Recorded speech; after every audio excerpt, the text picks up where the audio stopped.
Himoni. How old are you? Ho ho ho. Sonia, I am 89 years old. Himoni has seen lots of changes in Korea's society. Do you want to hear them? Yes, Himoni, yes.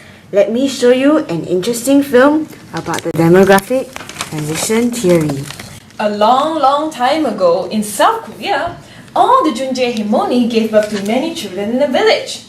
Sadly, many of them passed away at a very early age, and all the Junjae Himoni then gave birth to many children again to make up for the loss.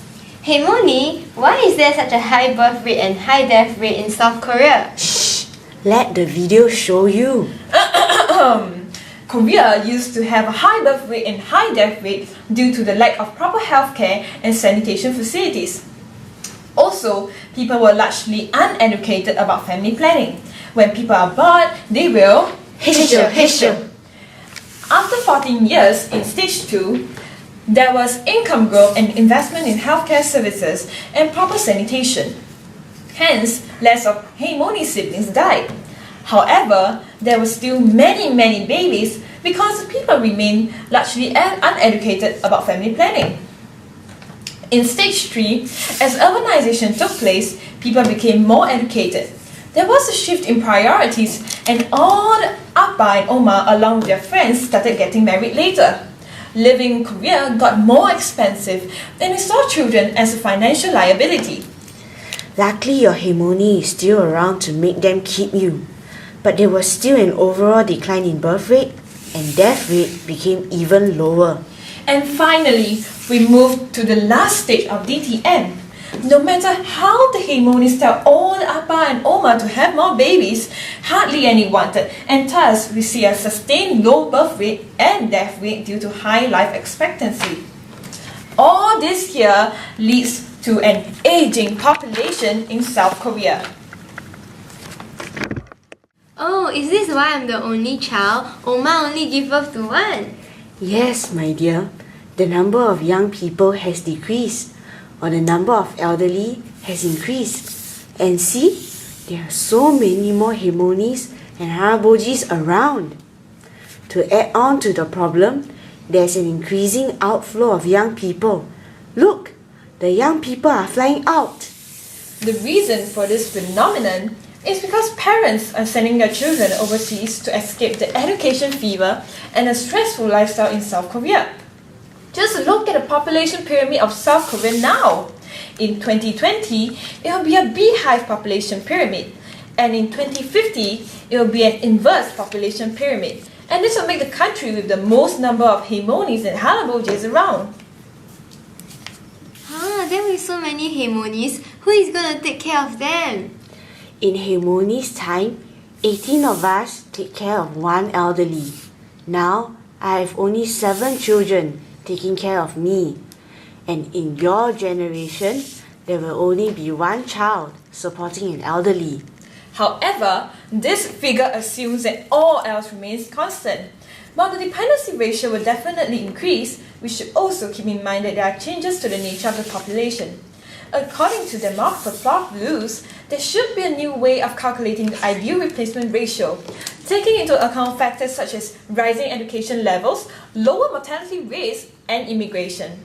Thus, we may not need a replacement rate of 2.1 after all. Also, the aged may not be as dependent and vulnerable as most people think. With better medical technologies, the aged can stay healthier and remain productive in the workforce for a longer period. If this is the case, then why is Himoni still so worried about aging? Dear child, look at my friends. Did you know 45 out of 100 of them are living below the median per capita income? They cannot even provide kimchi for themselves. Now, let's take a look at 2 scenarios. Firstly, we will look at an elderly who did not practice self-governance in terms of preparing for old age and is ill-prepared for post-retirement life. This group of people has spent most of their income on education and wedding of the children.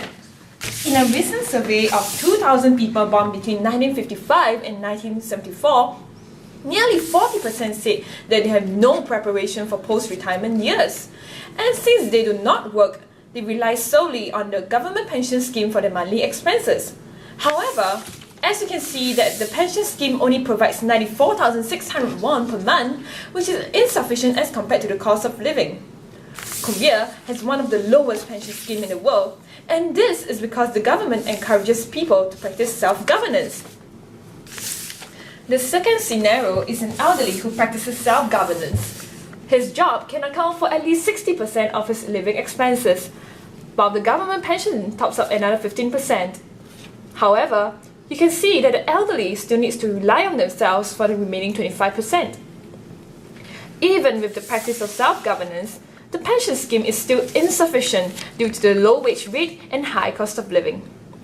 As we can see from the two scenarios, on a national scale, the government does not provide enough for the elderly in monetary terms as it encourages self-governance.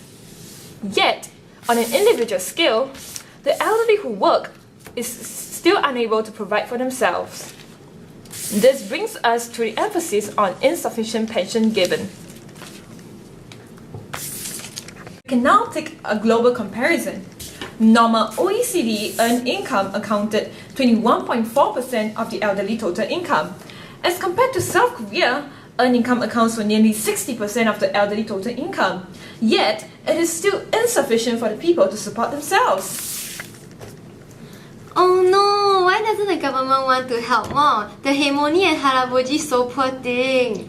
Dear child, with insufficient money to care for themselves, many of my friends would always look to their children to take care of them.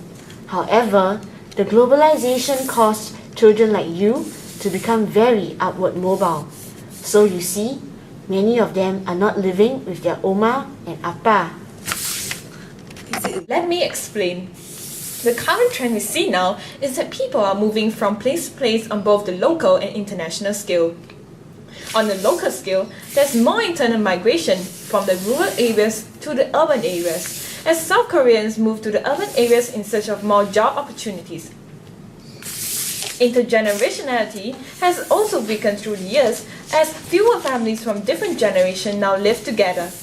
Elderly in the rural areas are then left behind, and this exacerbates the problem of care and support due to the initial lack of nursing homes, which is now coupled along with lesser family members to care for the elderly. On an international scale, there has been a rising trend of immigration. For example, there are increasingly more parents preparing and sending their children overseas in search for better life opportunities. You know, your Oma and Appa, they face competing priorities. They have to juggle between their careers, aspirations, their children's future, and their responsibilities towards Haraboji and me. These competing priorities have led to the compromise of their provision of care and financial support for me and Haraboji. As reported by the BBC, the number one problem that the elderly face is the fear of social isolation. These elderly tend to become depressed from the lack of companionship, and they wait longingly for their children to visit them. Worsens the problem is the influence of media. The media often portrays and perceives the elderly as being less competent or capable. On the individual scale, this causes the elderly to inscribe such meanings onto themselves, and it becomes a self-fulfilling prophecy. On a local scale, it also inculcates in the mindset of the younger generation and society that the elderly are incapable, leading to a social breakdown syndrome, of which older individuals are exposed to negative labeling and in turn label themselves as incompetent. The society then starts to see the elderly as being less adequate in terms of the skills they have, thus affecting their employability. There's often a social exclusion of the elderly from the primary labour market, as employers treat them as being less healthy, more expensive, less adaptable to new technologies, and costly to train, resulting in an unfair treatment of post-retirement workers. Wow, aging is such a complex problem. Everything is so interconnected. So, Haemoni, do you find the government helpful? Well, the South Korean government has implemented the Aged Employment Promotion Act. Under this act, It provides a scheme to manage a range of measures to encourage better opportunities for elderly workers and the responsibilities of the government, trade unions, and employers. For example, there is also a mandatory retirement age extension, which stipulates that the employer shall make an endeavour to make a mandatory retirement age at 57 years old and even above 60 from the previous 55 years old. From the government's perspective, raising the retirement age of the elderly encourages the aged to stay employed in an old age, which ensures that they can earn sufficient income to support themselves when they retire. But hey Moni, you're still in the pink of health. Your cheeks so pink, you're so healthy. This is precisely the problem. Retirement age is a social practice of aging, and this is detrimental to the elderly who is earning low income. Look at my friend. He is biologically healthy and economically valuable, but because of the retirement age, he has to take on a lower pay and have no space to negotiate the pay. The labeling of retired is like a glass ceiling against any potential contribution by healthy elderly. In South Korea, the government emphasizes reliance on the family to take care of the elderly as it benefits them psychologically and socially. This, however, ignores the tensions between older persons and their adult children, or the family unit and elder abuse. The state is seen to distance itself from the expensive cost of care by emphasizing on the self-governance and reliance on family. Aging in South Korea has many implications on different scales, and to solve the problem, we require different actors, namely the state, the family, and individuals to come together and work as one.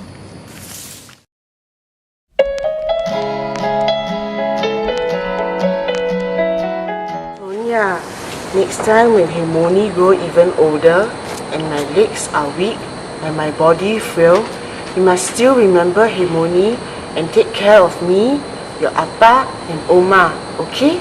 Harmony don't want to die alone. 사랑해, Harmony!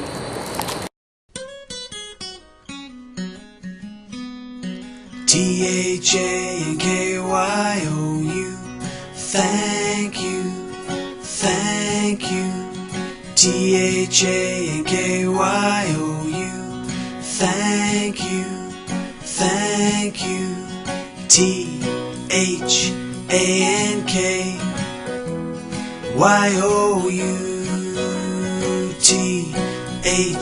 THANK